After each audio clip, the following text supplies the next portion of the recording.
Oh, the coyote chased me. Not chased me, I was kidding, but that was my spot. No, I didn't. So I heard a noise for like fucking, I'm sitting high because the coyotes, they be creeping on you, man. They be in the brush, bro, for real. Motherfuckers are hungry, got me paranoid. So I came like on this tower, but I'm only like on the little level. I'm only like 10 feet up. And I could deal with this uncomfortable seat. So we're on page, I'm on page 141. So it's a listing it, the management of cash flow. This is talking about business management skills needed for success are. Management skills needed for success are the management of cash flow.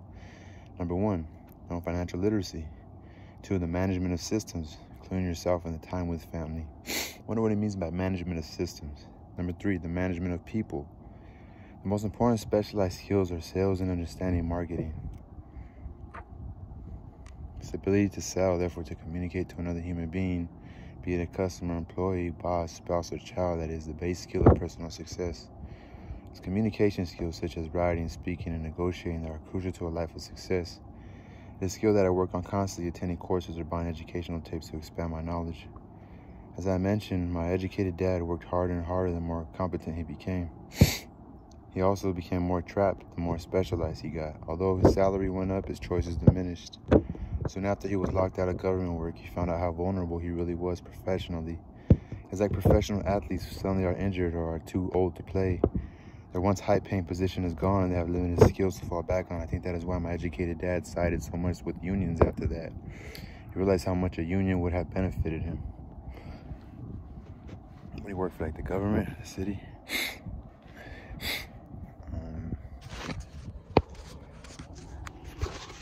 Rich Dad encouraged Mike and me to know a little bit about a lot. He encouraged us to work with people smarter than we were, to bring smart people together to work as a team. Today will be called a synergy of professional specialties. Today I meet ex-school teachers earning hundreds of thousands of dollars a year.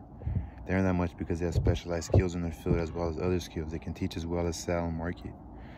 I know of no other skills to be more important than selling as well as marketing.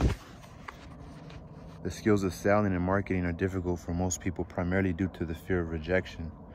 The better you are at communicating, negotiating, and handling your fear of rejection, the easier life is.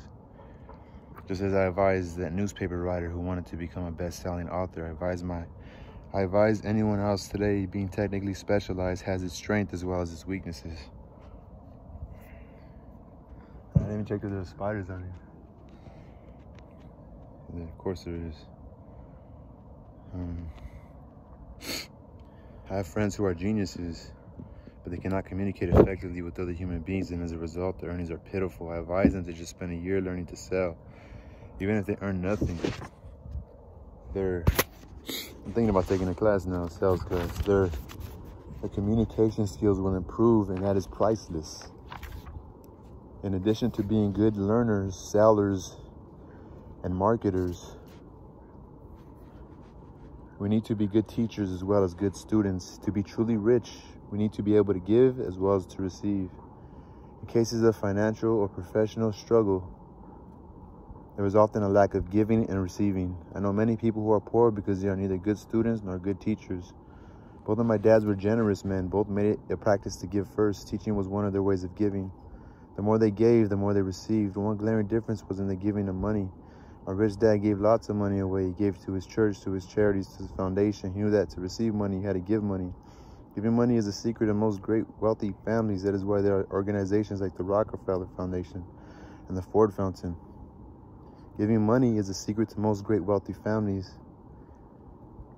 That's why there's the Rockefeller Foundation and the Ford Foundation. These are organizations designed to take their wealth and increase it as well as give it away in perpetuity. My educated dad always said, when I have some extra money, I'll give it. The problem was there was never any extra, so he worked harder to draw more money in rather than focus on the most important law of money: give and you shall receive. Instead, he believed in receive and then you give. In conclusion, I became both dads. One part of me is a hardcore capitalist who loves the game of money, making money. The other side is a socially responsible teacher who's deeply concerned with this ever-widening gap between the haves and have-nots. I personally hold the archaic educational system primarily responsible for this growing up. It's pretty much a state of mind. I'm gonna start selling waters right here where I come hiking. I want to see how that pans out, you know what I'm saying? I'll be documenting it for you guys. But anyway, y'all, for sure, this is the end of that chapter. Peace.